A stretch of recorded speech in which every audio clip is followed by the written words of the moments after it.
Hi అండి, this is రాగా. ఈరోజైతే ఎంతో టేస్టీగా ఈజీగా చేసుకోగలిగినటువంటి పచ్చిమిరపకాయల పచ్చడిని అయితే మీకు చేసి చూపిస్తానండి. ఇది చాలా టేస్టీగా ఉంటుందండి. ఇది అన్నంలోకే కాదండి, దోశల్లోకి ఇడ్లీలోకి కూడా చాలా టేస్టీ రెసిపీ అండి. అది చాలా బాగుంటుంది. మీరు కూడా ఒకసారి మీ ఇంట్లో ట్రై చేసి చూడండి. దీని తయారీ విధానం అయితే మీకైతే చూపించేస్తానండి నేను. చూసారా, వేడివేడి అన్నంలో కొంచెం నెయ్యి వేసుకొని ఈ పచ్చిమిరపకాయల పచ్చడిని వేసుకొని తింటే చాలా కమ్మగా ఉంటుందండి. ఇది దోశల్లో కూడా చాలా బాగుంటుందండి. తయారీ విధానం మీకైతే చూపిస్తాను. నేనైతే ఒక 25 వరకు తీసుకున్నానండి పచ్చిమిరపకాయలని. కొంచెం మీడియం మంటగా ఉన్నాయండి అవి. దానికైతే కొంచెం పెద్ద నిమ్మకాయ సైజు ఉన్నంత చింతపండు అయితే తీసుకున్నానండి. ఆ పచ్చిమిరపకాయలకి అది సరిపోతుందండి చింతపండు నాకైతే. దాన్ని చింతపండుని శుభ్రంగా కడుక్కోవాలండి, ఇసుక వస్తుందని.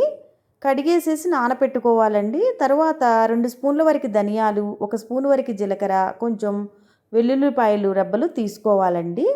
ముందుగా ఒక కడాయిని పెట్టుకొని పచ్చిమిరపకాయలను అయితే మనం వేయించుకుందామండి. ఈ పచ్చట్లోకి ధనియాలు కొంచెం ఎక్కువగానే వేసుకోవాలండి, జీలకర్ర కూడా కొంచెం ఎక్కువగానే వేసుకోవాలండి. అప్పుడే చాలా టేస్టీగా ఉంటుందండి ఈ పచ్చడి. మీరు కూడా ఒకసారి ట్రై చేయండి. ఇది రోటి పచ్చడి అండి, నేనైతే మిక్సీకి వెయ్యను. చూసారా, చక్కగా మనం ఆయిల్లో బాగా ఫ్రై చేసుకోవాలండి. ఎప్పుడైనా సరే పచ్చిమిరకాయలు పేలుతూ ఉంటాయి కాబట్టి మనం మూత పెట్టేసుకుందామండి. మూత పెట్టేసుకొని మగ్గించుకుందాము పచ్చిమిరపకాయల్ని. తరువాత చింతపండుని కడిగాం కదండి ఇందాక, దాన్ని వేడి నీళ్ళలో నానబెట్టుకొని ఉంచుకోవాలండి. చూసారా, పచ్చిమిరకాయలు బాగా వేగిపోయినాయండి. మనం ఈ టైంలోనే ధనియాలను కూడా మనం యాడ్ చేసుకుందామండి. నేనైతే 2 టేబుల్ స్పూన్స్ వరకు తీసుకున్నానండి ధనియాలు.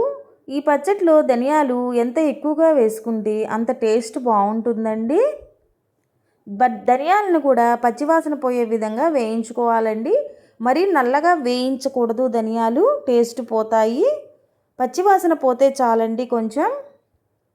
చూసారా, నేను చూపించిన విధంగా వేయించుకోండి. తరువాత ఆరపెట్టుకొని ఉంచుకుందామండి. పచ్చిమిరకాయలు బాగా ఆరిపోవాలండి. తరువాత మనం రోట్లో వేసి పచ్చడిని అయితే నూరుకుందామండి. మేమైతే ఈ పచ్చిమిరపకాయల పచ్చడిని మిక్సీకి అయితే వేయమండి, ఎప్పుడూ వేయలేదు ఇంతవట్టికి. మేము రోట్లోనే చేసుకుంటాము, టేస్ట్ బాగుంటుందండి. మీరు కావాలంటే మిక్సీలో అయితే చేసుకోండి. తరువాత పచ్చిమిరపకాయలు మెత్తగా దంచుకోవాలండి. తరువాత మనం చింతపండుని యాడ్ చేసుకుందాము దానిలోకి. ఈ పచ్చడిలో కొంచెం చింతపండు ఎక్కువగానే పడుతుందండి, ఎందుకంటే ఉట్టి పచ్చిమిరకాయలే తీసుకున్నాం కాబట్టి. తరువాత చింతపండు కూడా నలిగిన తరువాత పచ్చడికి ఎంతైతే ఉప్పు సరిపోతుందో అంత ఉప్పుని చేర్చి నూరుకోవాలండి మెత్తగా. మళ్ళా చూసారా, నేను చూపించిన విధంగా మెత్తగా నూరుకోండి. మీ ఇంట్లో రోల్ లేకపోతే మీరు మిక్సీకి అయితే వేసుకోండి. మరి మెత్తగా అయితే చెయ్యొద్దండి, పేస్ట్ లాగా టేస్ట్ పోతుంది. తరువాత జీలకర్రని, చిన్నులపాయ రెబ్బల్ని కూడా మనం యాడ్ చేసి మెత్తగా నూరుకుందామండి. ఈ పచ్చట్లో కొంచెం చిన్నులపాయలు ఎక్కువగానే వేసుకోండి, అప్పుడే టేస్ట్ చాలా బాగుంటుందండి. నేను చూపించిన విధంగా అయితే నూరుకోండి. ఈ రోటి పచ్చళ్ళు ఎప్పుడైనా సరే చాలా కమ్మగా ఉంటాయండి తినడానికి. చేసుకోవడం శ్రమనే కానీ టేస్ట్ మాత్రం చాలా బాగుంటాయండి. చూసారా, నేను చూపించిన విధంగా నూరుకోండి. ఇది కొంచెం గట్టిగానే ఉంటుందండి ఈ పచ్చిమిరపకాయల పచ్చడి. అలానే వాటర్ మాత్రం యాడ్ చేయొద్దండి. ఇది ఒక వారం వరకు నిల్వ ఉంటుందండి ఈ చట్నీ. చాలామంది ఈ పచ్చిమిరపకాయల పచ్చడిని తాలింపు అయితే పెట్టుకోరండి. మేము ఒక్కొక్కసారి పెడతామండి, ఒక్కొక్కసారి అయితే తాలింపు కూడా పెట్టమండి. ఎలా అయినా సరే ఇది వారం వరకు మాత్రం నిల్వ ఉంటుందండి ఈ పచ్చిమిరపకాయల పచ్చడి. ఇది అన్నంలోకి బాగుంటుందండి, దోశల్లోకి ఇడ్లీలోకి కూడా చాలా టేస్టీగా ఉంటుందండి ఈ చట్నీ. మీరు కూడా ఒకసారి ట్రై చేసి చూడండి మీ ఇంట్లో.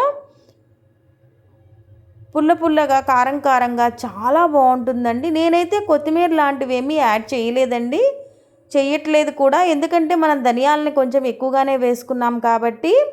తరువాత ఒక గిన్నె పెట్టుకొని కొంచెం తాలింపు గింజల్ని, ఎండుమిరపకాయని, కరివేపాకును వేసి మనం కొంచెం తాలింపు సిద్ధం చేసుకుందామండి. కొంచెం ఆయిల్ అయితే సరిపోతుందండి.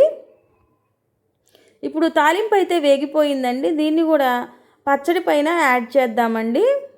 పచ్చడిని మాత్రం తాలింపులో వేయొద్దండి, బాగోదు. మనం వేసిన చిన్నులపాయలు కానీ ఏమి